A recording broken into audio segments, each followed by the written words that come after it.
Bonjour, on se retrouve dans le chapitre des probabilités pour parler des valeurs caractéristiques d'une variable aléatoire. Évidemment, il faut que tu saches ce que c'est qu'une variable aléatoire. Pas forcément discrète ou continue. Là, on travaille sur une variable aléatoire réelle, quelconque, hein, discrète ou continue d'ailleurs. Les valeurs caractéristiques, c'est à relier aussi aux valeurs caractéristiques en statistiques, hein, la moyenne, l'écart type, etc. La première dont on va parler, c'est l'espérance mathématique. Et en fait, en termes d'espérance mathématique, il faut avoir dans l'idée de la relier à la moyenne. Sauf que ici, comme on est en probabilité, on ne parle pas de moyenne, on parle d'espérance. Pour cela, on considère une variable aléatoire grand X hein, et sa loi de probabilité. P de grand X égale XI et qu'on va noter PI de I variant de 1 à N. Sa loi de probabilité, je te rappelle, c'est la donnée de toutes les probabilités de la variable aléatoire grand X sur l'univers image. Hein.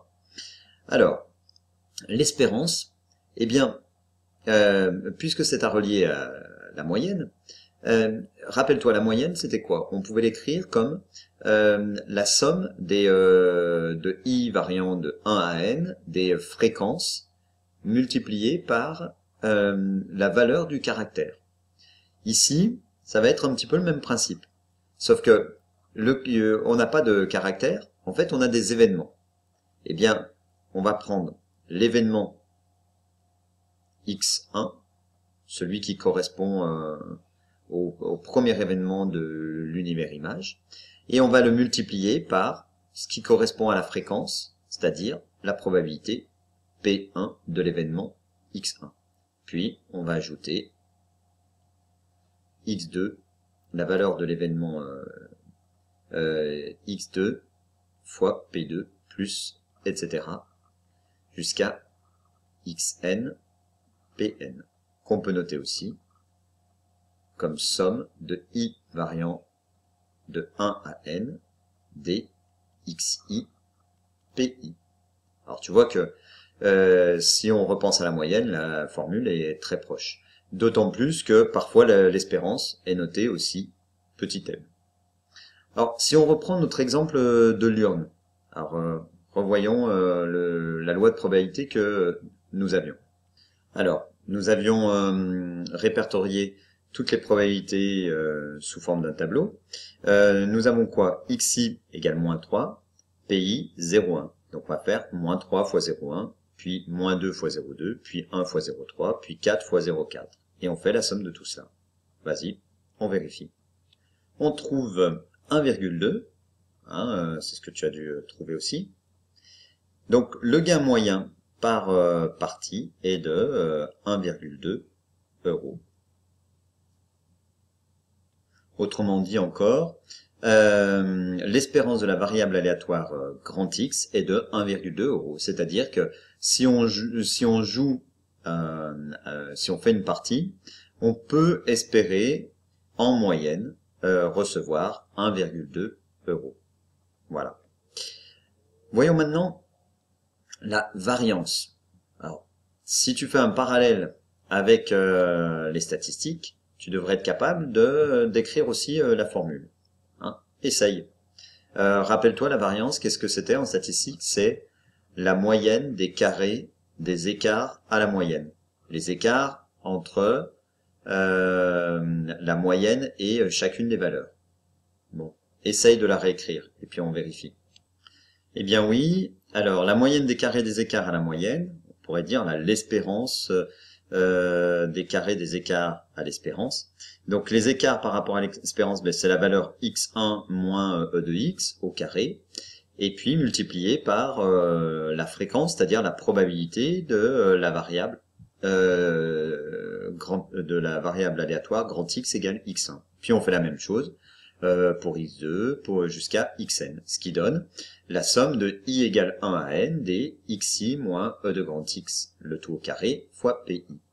Et l'écart type de la variable aléatoire grand X, eh bien, pas de surprise. Elle est notée quasiment de la même façon, sigma, par contre, de grand X, pour dire que c'est l'écart type de la variable aléatoire grand X. Et elle est définie par quoi? Bah, en fait, l'écart type est égal à la racine carrée de ce qu'on vient de calculer, c'est-à-dire de la variance. Voilà. En fait, ce sont des indicateurs de dispersion. C'est-à-dire que ça va nous donner une information sur la façon dont les valeurs sont réparties autour de l'espérance. Hein. Plus l'écart type est petit, plus l'espérance est significative par rapport à la série, plus par rapport à notre expérience aléatoire. Plus l'écart type est grand et plus finalement les valeurs sont dispersées autour de l'espérance et donc l'espérance n'est pas bien représentative. On peut prendre pour ça l'exemple du loto en général. On va avoir une espérance peut-être de 1500-2000 euros. Ça veut pas dire que quand on joue, on gagne 1500 ou 2000 euros. Mais par contre, les valeurs sont énormément dispersées autour de cette espérance. Alors, faisons le calcul dans le cas de l'urne. Je te laisse le démarrer et puis vérifier. On vérifie après. Alors, on trouve eh bien effectivement moins 3 moins 1,2, c'est la première valeur de la variable aléatoire. Le 1,2 c'est l'espérance, au carré fois 1/10, etc. Et la dernière c'est 4, donc 4 moins 1,2 le tout au carré fois 4/10. On trouve 6,96, il faut vraiment que tu t'entraînes à faire les calculs. Et pour avoir l'écart type, on prend la racine carrée de 6,96 et on trouve, je crois que c'est 2,64 à vérifier. Donc oui, c'est bien ça. Ouais. Alors, et c'est une indication sur la dispersion des gains et des pertes autour de la moyenne. Ici, en fait, 2,64, finalement, par rapport aux valeurs qu'on a, moins 3, moins 2, 1, 4, et puis par rapport à l'espérance 1,2, c'est une dispersion importante. Ici, c'est un écart type. Donc c'est à mettre en perspective avec les valeurs du caractère et l'espérance. C'est un écart type important. Donc finalement, l'espérance E de x n'est pas très représentative. Voilà, l'espérance me dit voilà, tu vas gagner environ 1,2 euros. Non, il vaut mieux ne pas la croire. Bon, avec cet ordre-là, on risque pas grand-chose non plus. Quelques remarques. Alors, une autre façon d'écrire l'espérance, bon, P1 x1 plus P2 x2, ça d'accord. Si on met tout sur 1, étant donné que la somme des probabilités de i égale 1 à n est égale à 1, je peux très bien écrire que l'espérance c'est x1 P1 plus x2 P2 jusqu'à xn Pn sur P1 plus P2 plus Pn. En fait, cette formule, eh bien, elle nous dit que si on répète un grand nombre de fois notre expérience, la loi des grands nombres nous permet d'affirmer que, en fait, les fréquences vont se rapprocher des valeurs théoriques des probabilités, des valeurs des probabilités théoriques. La valeur théorique, qu'est-ce que c'est? Quand on lance un dé à 6 faces, la probabilité que le 1 apparaisse, c'est une chance sur 6, donc 1/6. C'est ça la probabilité théorique. Après, lançons un dé, lançons-le 6 fois, est-ce que réellement on va avoir une fois le 6 qui apparaît sur les 6 fois?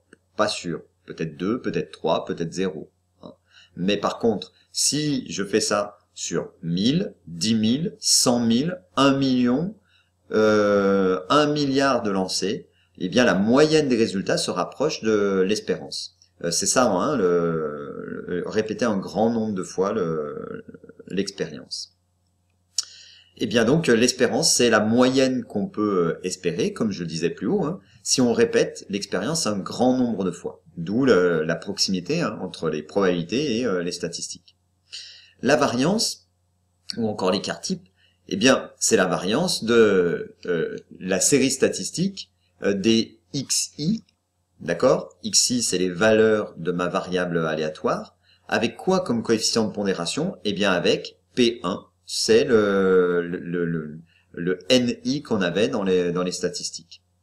Eh bien, c'est aussi l'écart type, l'écart type espéré pour notre loi de probabilité de la variable aléatoire grand X quand on reproduit notre expérience un grand nombre de fois. Voilà. On s'arrête là.